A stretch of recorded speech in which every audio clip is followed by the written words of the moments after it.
The text says that we find ourselves here from our childhood on. Plato is making really clear this is not the natural way for a human being to be. Somehow we've fallen.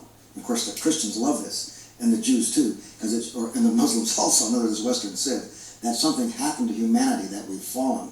We're not living our standard self. So it shows that we're fettered up, we're imprisoned, we're in the cave, damn it. We're not, enjoying the whole world. We're in the cave, and I liked it where you saw these guys, they were perfectly at ease, imprisoned as they were, drinking the booze, lying back, smiling, hedonistically. These guys are satisfied, and that's not good. That's not good, because they're imprisoned, damn it, see?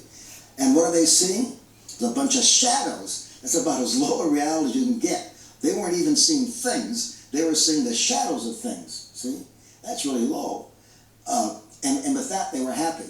And so Plato's saying they're living at the lowest level of consciousness, the consciousness of shadows. We Americans would be like the chained guys, and we are being manipulated in what we understand through what the puppeteers are showing us in the wall. So all we're seeing is shadows, and we're not seeing things as they really are. Oh, and that is the truth too. The text makes it clear that what these guys are doing is they're responding to these shadows in the wall, right? But what makes the shadows? It's the shadow of things or puppets or whatever. Now, but that means that there's somebody running the puppets. It's puppeteers. Who are the puppeteers? Well, it's pretty clear in Plato. It's the politicians. In other words, he's saying society is manipulating this. See? He's very modern in this sense. He's anti-establishment. He thinks that we are enchained by our society, conventional thinking. See, and it's too easy to go along with this stuff. Darn right it is. It takes courage to go countercultural. Socrates did it big time, for sure. He spent his whole life doing it, and I'm surprised that he lived to be 70 before he was killed.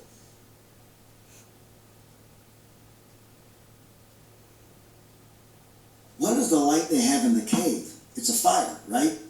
Fire is artificial, right? It's not a very powerful light, and therefore it creates a lot of shadows. You're not going to get full illumination. And there's one commentator on the Republic, I like him, Dr. Bloom. He makes the point, I think he's got a good one, that we moderns think that the solution to the human condition of finding ourselves in the cave fettered, the solution is to build a better and better light. See? And he points out, hey, that's not what Plato said.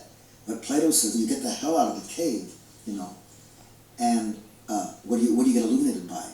The sun, see? The beautiful sun. And what is the sun? For Plato, he makes it really clear. We don't have to guess at this. He calls it the good, with a capital G. It means ultimate reality. It means what we call God. Okay, the good is what we're all about. Now, the good is our source, like the sun is, in a sense, the source. The sun is the light, and it's that by which we see the light. It's illumination, and that by which we see illumination. Okay, it's also, they knew this before photosynthesis, it's what nourishes us. It's probably in some sense our cause. It's reality. But everything less than this has a lack, see? Until that time, we lack.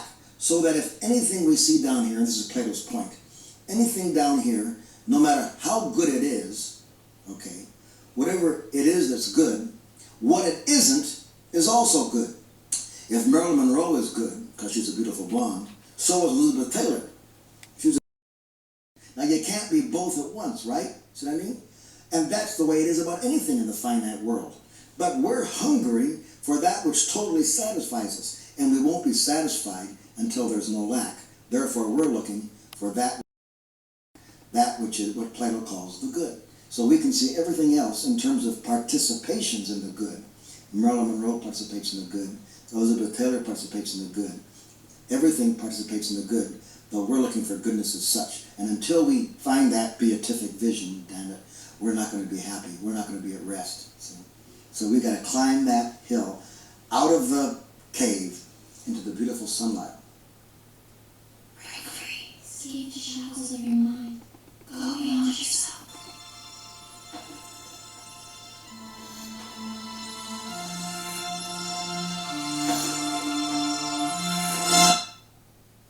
Yes, we were meant for more than the finite world, all right?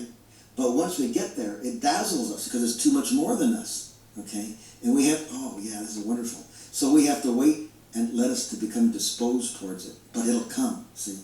But this is Plato's point. Back to that great commentator I quoted.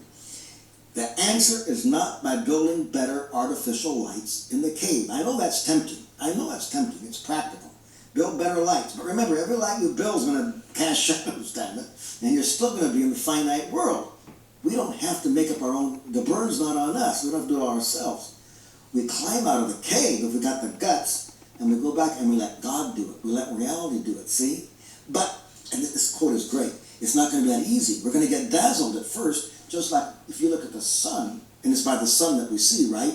But if you look at the sun, you'll go blind, see? Because the sun's greater than us. No, Allah is greater than us. God is greater than us. Okay, but wait, but that's not the last word. The last word in both Islam and Judaism and Christianity, the Western religions, is that God finds a way, awesome as he is and greater than he is than us, to proportion himself to us. Christianity is really clear in the fact that God, you might say, transforms himself down through himself, Jesus Christ. So it gets proportionate to us. You have them in Islam. You have this through the Quran, which becomes our guide, so that we get to know the mind of God, the mind of Allah, through the Quran. If we live in accord with the Quran, we're living in accord with the will of God. We're in accord with reality. See? And then, of course, it even gets stronger in Sufi Islam, where it's just like Christianity. You become one with God. Literally. All right? Plato's idea is, wherever you have a many, where there's ever more than a one of something, there has to be a one. See? I think he's right. If you got like a lot of elephants, it can't be an accident that all those elephants, we call them elephants. There's got to be something they have in common. Then Plato says, hey, if all these elephants are cool, I know what's cooler. Whatever it is that makes them that makes them an elephant, and that's got to be one thing. So, the idea is, hey, if you think Yosemite's beautiful, well, you see God. If you think Marilyn Monroe's sexy, well, you see God. See, the idea is that the maker has got to have more reality effect, see? So Plato's whole quest, and he claims it's the human quest, if we're free, if we're truly ourselves, is to go from the many that we find ourselves in to find the one, the origin, the full reality, see? So there's a restlessness in Plato, and he thinks that restlessness belongs to a real humanity where we're allowed to express ourselves by finding the one. And that's where that quote comes in, that we're looking for the beatific vision.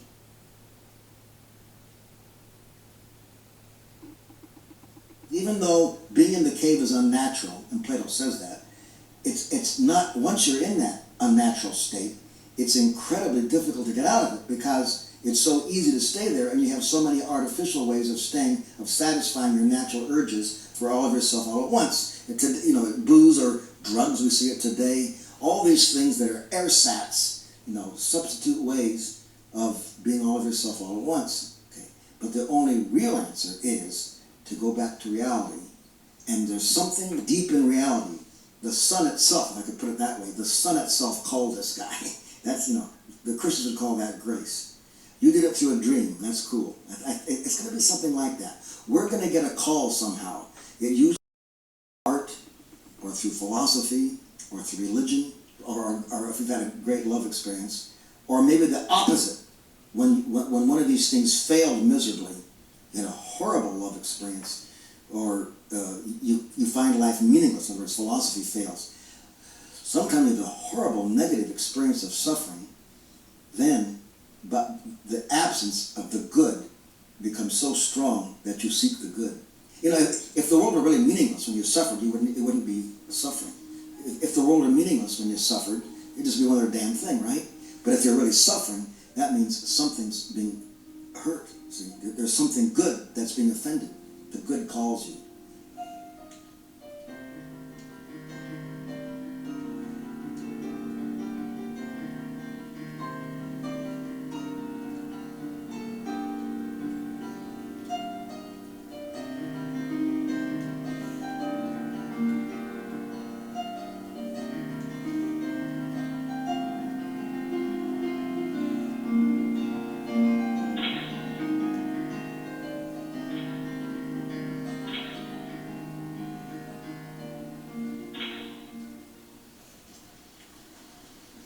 As he approaches the light, as he gets out of the cave, he will not be able to see of what we are now calling.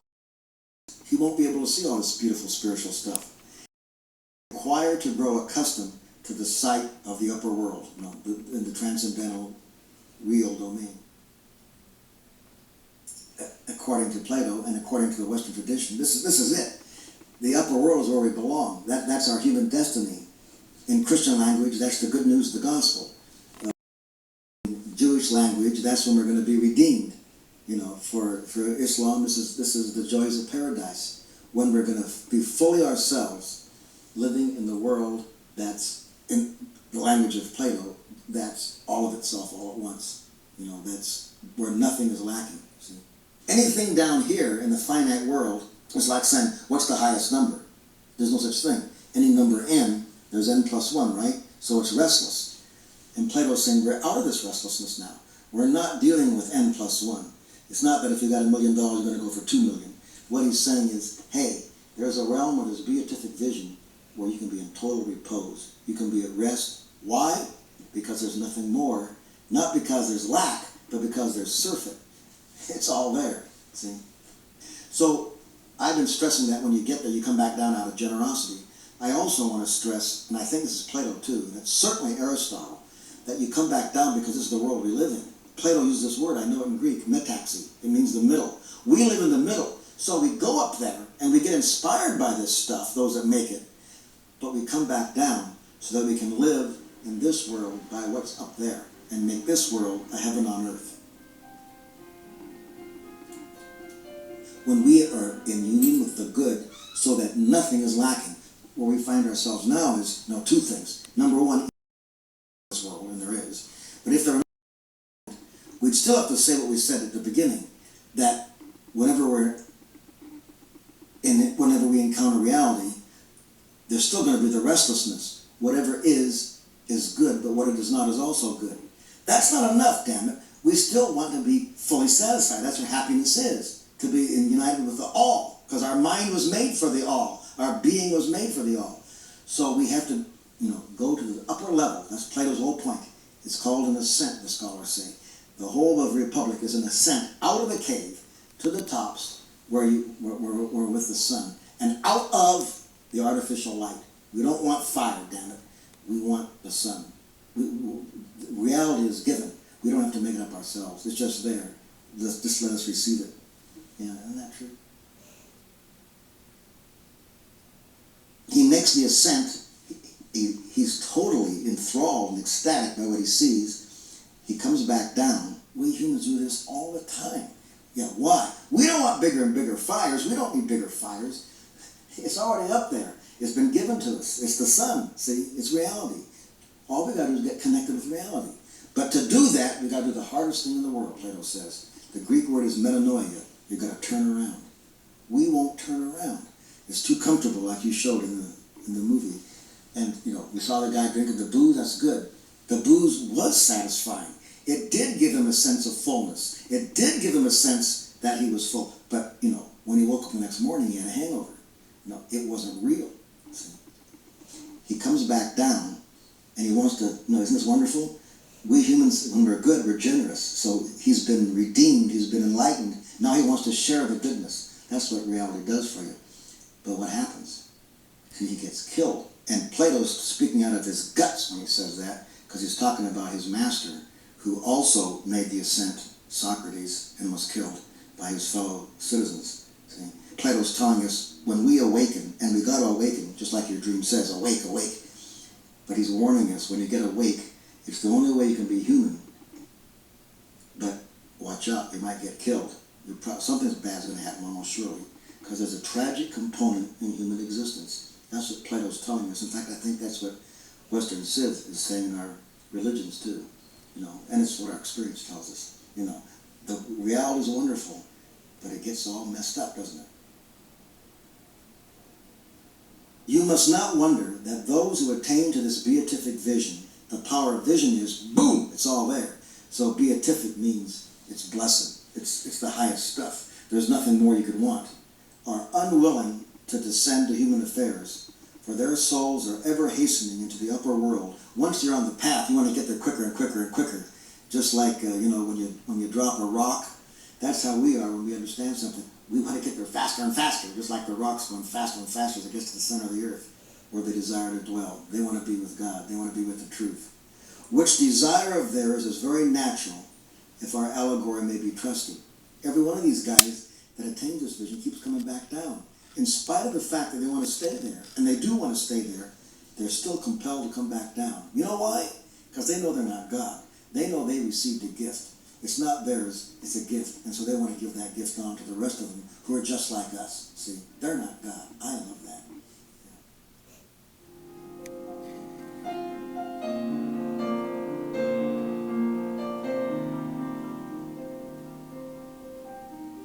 But don't you see that religion actually is one of the reasons why we are trapped in a cave?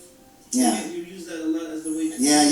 And it's the truth. What you say is the truth. I mean, we're both saying the truth. We're talking about different sides of things. That's because we humans screw everything up. See what I mean? So we take our religion, and the great ones too, I mean, Christianity, Islam, Judaism, all three of those guys can hang their heads in shame, for what we've done in the name of those religions. See? Because what we've done is we've reduced that greatness of the stuff above in the sky, we reduced it to the narrowness of the cave with the smallest light. God damn it, That's what we do. We can screw everything up, You can count on it. Isn't that funny? We humans are capable of such greatness. But hey, here's Plato's point. The only way we humans become great is by opening up ourselves to reality, getting out of the cave, getting out of that narrowness, and opening up to what's given, God, see, which for him is the metaphor of the sun. And what you speak of, when we become fanatics, is when whatever light we get that we remember from the sun, we go into the cave and we reduce it to our narrow self. And then what I'm complaining about is that I'm a little worried that in our time that some of our smartest guys are saying the redemption is to build a bigger and bigger light. And I think that's not going to work. That's still staying in the cave. It's still staying narrow. Now this time it's not being narrow by prejudice. We're building better and better lights, but it's still knocking out the whole upper realm. See what I mean? That's bad. See, the solution isn't in human beings alone. It's human beings opening up to the transcendent. That's what the Western tradition is telling us, I think. And it's certainly what Plato's saying, and the Greeks. Just because of Socrates' fate, don't be afraid of suffering. Since you're not going to get anywhere in a tragic world without suffering, you generation, you guys, you're going to get the cross, damn it. You're going to get the cross. You're not going to get pure success. You're going to get the cross. But now here's the good news. The cross will lead to the resurrection. See, whatever that means symbolically in Christianity, it's true in reality. It's not the kind of a world where you just turn around and walk up the cave. No way. First of all, it takes a lot of guts to walk out of the cave. In the case of the cavemen that went out like you should have just right, it was a call. And we don't always get that call, or at least we don't hear it. But once you get the call, have the courage to act on it. Very often we don't. Have the courage to act on it. And when you do, you're going to be rewarded by what you arrive at the top. You don't care after that what happens. You don't care. You're just so full of it that it's better than the booze they were drinking, because this is reality. Then you go back and you want to share it. You're probably going to have bad things happen to you. And good things too. But good and bad things can happen to you. The bad may well be prevalent. I don't know. But no matter what, you're buoyed up by the good, because the good is greater than us. The good works to us. And there's the answer.